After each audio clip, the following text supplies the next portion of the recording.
Thank you, Dr. Wallach. I enjoy listening to you on Coast to Coast with George Norrie. Isn't he good? He's fantastic. We love George. We do. I have, my kids and I were diagnosed with a double chromosome, the homocysteine. It's the MTHFRC 677T. As far as I understand it, it's I'm having a hard time absorbing folic acid and the B12. So it's like an enzyme deficiency.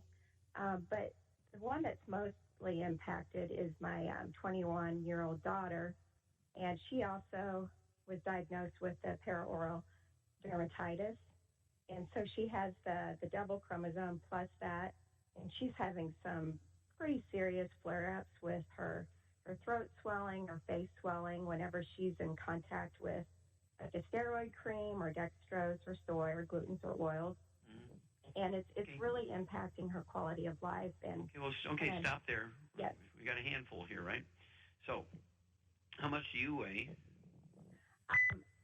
Well, I mostly want to address my daughter. Okay, well, with all of that. We have to, if we're going to address her, we have to address you.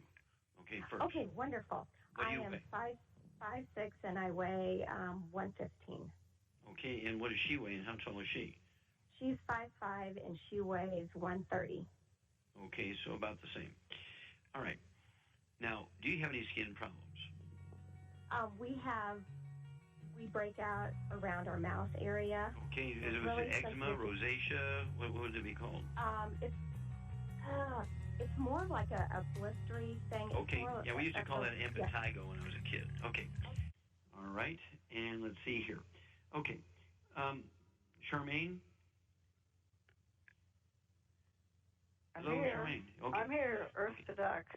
Okay, Debbie is about your weight, and her daughter's about 15 pounds heavier, and they have certain problems. Let me ask one more question here, Debbie, and then Char and I are going to give you something, get your pen and paper out. Do either you or your kids have any history of asthma or bronchitis? Yes, both.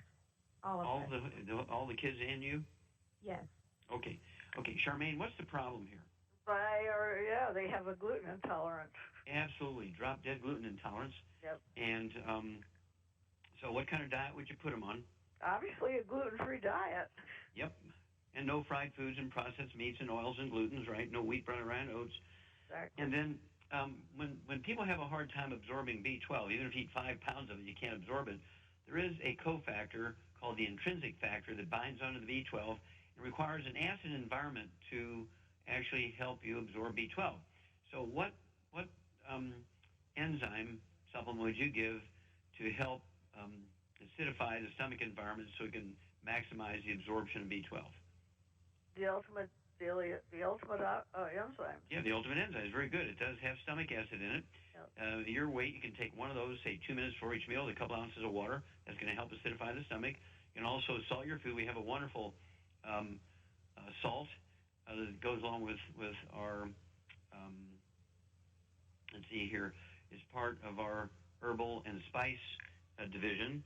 Okay, so you can ask about our salt from the herbal and spice division. Sodium chloride. Chloride is what the chief cells use in your stomach to create stomach acid, which acidifies the stomach, so the intrinsic factor can work to absorb B12.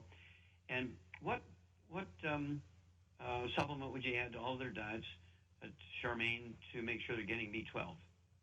I would add the ultimate vitamin D3. Okay, well, that's D3. What about B12? Oh, I would add the ultimate, the D-stress. You got it there. You got an A+, you have D-stress. Go ahead and take 3 of those twice a day. That's 2 bottles a month. That'll be 3 at breakfast, 3 at dinner time. And then, let's see here. Lastly, I think that covers it. Oh, the folic acid. If you want the folic acid, you really, really want to, again, take the Healthy Brain and Heart Pack. That one has folic acid in it. That's going to do it. And the liver is what methylates the folic acid. Okay, and so by doing the Healthy Brain and Heart Pack, you're going to give the liver everything it needs to be happy and to methylate the folic acid to maximize your absorption. Give us a call. But this, you and your whole family are going to have to do this because it's not a genetic thing, but you have passed the gluten intolerance on to your family, and the doctors have missed this one by 1,000 miles.